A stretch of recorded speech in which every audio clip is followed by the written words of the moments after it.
questions about whether you are moving closer, or you believe the U.S. is moving closer to striking Iranian nuclear facilities. Where's your mindset on that? I can't say that, right? You don't seriously think I'm going to answer that question? Will you strike the Iranian nuclear component? And what time exactly, sir? Sir, would you strike it? Would you please inform us so we can be there and watch? I mean, you don't know that I'm going to even do it. You don't know. I may do it. I may not do it. I mean, nobody knows what I'm going to do. I can tell you this, that Iran's got a lot of trouble, and they want to negotiate. And I said, why didn't you negotiate with me before? All this death and destruction. Why didn't you negotiate? I said to the people, why didn't you negotiate with me 2 weeks ago? You could have done fine. You would have had a country. It's very sad to watch this. I mean, I've never seen anything like it. It's so, you know, everyone thought it was going to be the reverse. I didn't think so. And I was telling them, you gotta do something. You gotta negotiate. And at the end, last minute, they said, no, we're not going to do that, and they got hit.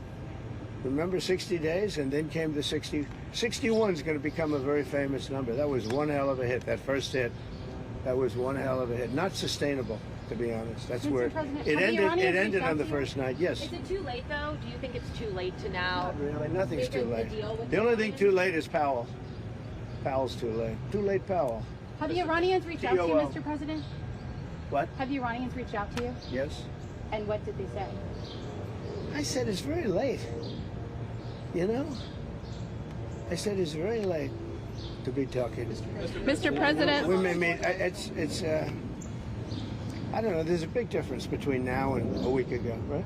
Big difference. President, you said we may meet, just about said we may meet. Is this about Vance and we possibly going to talk about that? It's about anybody. They even suggested they come to the White House. It's a big difference. Yeah, but they've suggested that they come to the White House.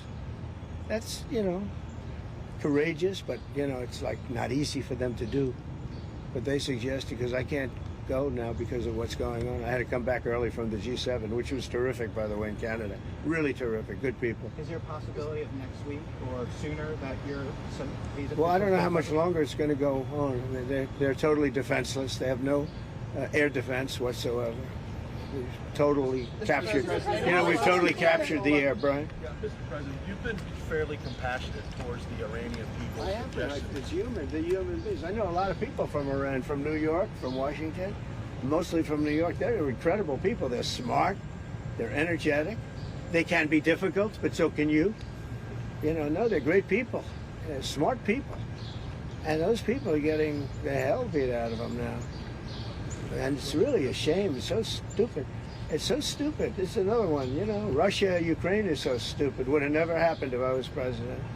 You guys agree with that, right? Would have never happened if I was president.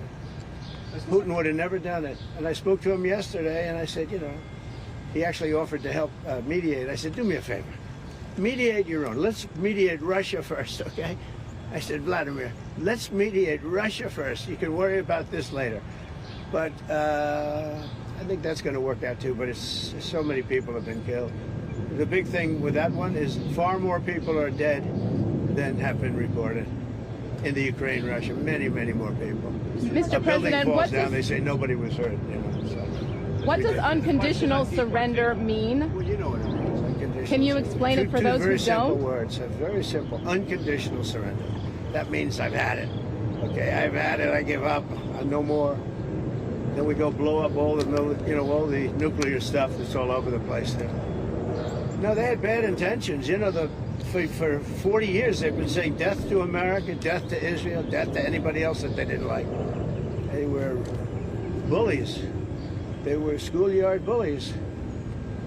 And now they're not bullies anymore, but we'll see what happens. Look, nothing's finished until it's finished. You know, war is very complex. A lot of bad things can happen. A lot of turns are made, so I don't know. I wouldn't say that we won anything yet. I would say that we sure as hell made a lot of progress, and we'll see. The next week is going to be very big, maybe less than a week, maybe less. But is there anybody here that said it would be okay to have a hostile, very, you know, zealots really, but to have a hostile country have a nuclear weapon that could destroy 25 miles, but much more than that, could destroy other nations just by the breeze blowing the dust. You know, that dust blows to other nations and they get decimated. This is just not a threat you can have. And we've been threatened by Iran for many years. You know, if you go back and look at my history, if you go back 15 years, I was saying we cannot let Iran get a nuclear weapon. I've been saying it for a long time. And I mean it more now than I ever meant it. Yeah. Mr. President, a question on deportations, Mr. President. You said last week that changes would be coming for farmers who have seen a lot of the workers they rely on taken away. But then DHS said this week that worksite enforcement would remain in place, that it's a cornerstone. So what's your message to farmers? Everybody's right. Look, we got to get the bad people out of here first, and we're doing that. We're taking them out by the thousands. Murderers, drug dealers, people that are mentally insane from insane asylums. What they gave to us, fellas, they gave. Well, do we have anybody in here that's a member of the? No, I don't think so. You've known all these people for a long time. Any illegal immigrants? Anything? If they were, they'll find out. Right? They'll be checking you. You won't believe it. Your whole life will be destroyed because of this press conference. Watch. They'll destroy these people. I didn't want to tell them that before this did happen.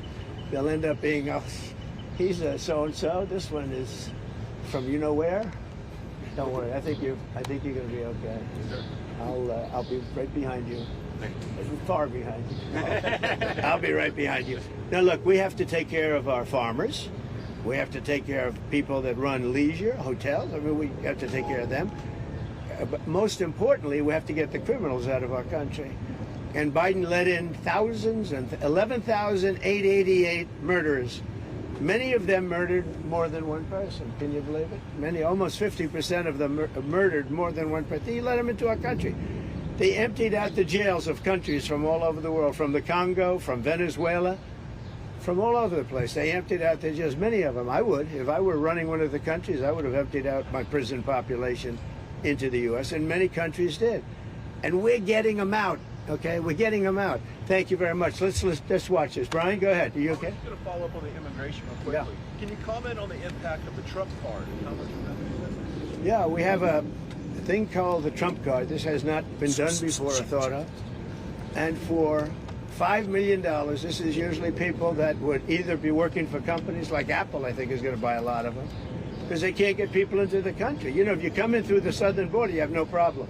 You can be a criminal, you can be a drug dealer, and you have no problem. But if you go and graduate #1 in your class from a great school, you can't get a job because there's no access to getting it. You can't get a green card. So we're going to sell that to people, in some cases wealthy, in some cases not wealthy. They'll be paid for by universities. Look at Harvard. They got $53 billion. That whole thing is coming to an end. It's amazing what we found out. What a disgrace. They have $53 billion. We gave them 5, 6, and some people say it's as much as $9 billion over a short period of time.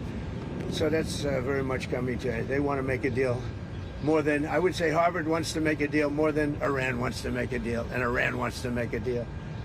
I mean, a lot of things, look, a lot of things are happening on a lot of fronts, Brian. A lot of good things are happening. And frankly, you know, it's a little bit of a, as we used to say liberal, now they say progressive. I use the word liberal. Progressive's too nice a word because they're destroying the country. They're really destroying these liberal politicians are destroying our country. Look what they've done during Biden's 4 years. I mean, we're working on, I mean, so much of our effort goes to getting people out of the country that should have never been here in the first place. What he's done to this country, it's not him. He had no idea what was going on. Everybody knows that. It's other people.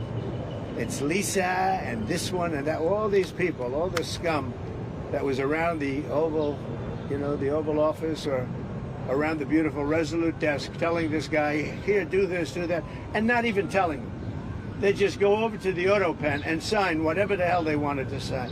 Because say what you want about Biden, he wasn't for open borders. He wasn't for transgender for everybody. He wasn't for men playing in women's sports. But he has no idea what the hell, he has no idea. And they were very upset. They wanted Bernie Sanders. And after about a week of this guy, they said, wait a minute, we just hit gold. This guy has no clue. He'll do anything we tell him. And then they realized they don't even have to get permission. They just go up to the auto pen. That's a subversion. That's a takeover of our government. And you people ought to start looking at it. That's a takeover. Not only did they cheat, I guess you saw yesterday came out with China and the license plates. Tens of thousands of cards. They used those cards to vote on the second election, my second, the one 2020. Because as everybody here knows, I won that election by a lot. But the only good thing I can say is this is a much more historic term than I think I could have had as a second term. This is a much more historic election. And now we're going to put up a beautiful flagpole, and we're going to put up a flag. And I hope you enjoy it. And let's see how real people work. These are real people. You're not real people. Your job is to reach it. Okay? Last one on Iran, Mr. President. How tall is the flagpole? Close to 100 feet. Real quick on Pakistan, sir. You have a meeting today with the Pakistani Army Chief of Staff. What are you looking forward to achieving diplomatically? Well, I stopped a war between Pakistan. I love Pakistan. I think Modi is a fantastic man. I spoke to him last night. We're going to make a trade deal with Modi of India. But I stopped the war between Pakistan and India. This man was extremely influential in stopping it from the Pakistan side, Modi from the India side, and others. And they were going at it, and they're both nuclear countries. I got it stopped. I don't think I had one story. Did I have one story written about it? I stopped the war between two major nations, major nuclear nations. I don't think I had a story written about it, but that's okay. You know why? The people know. The people know. Mr. President. Did anybody write that story about the war? Did anybody? Did you write it? We wrote one. We all wrote it. Did you write it? Yeah. Just one more on You Iran, wrote it. Mr. President. On the flagpole, sir. When does your patience run out with? Any adjustments that need to be made for Marine One departures and arrivals? No, we put it so that Marine One is very far away. We did it in conjunction with the Air Force, with everybody, and everybody signed off on it. Now we have to have it far away. It's very far from Marine One's out there. It's out in the field. So you have to have a certain distance. We're about 3 times that distance. Okay? Thank you very much, everybody. Thank you, Press.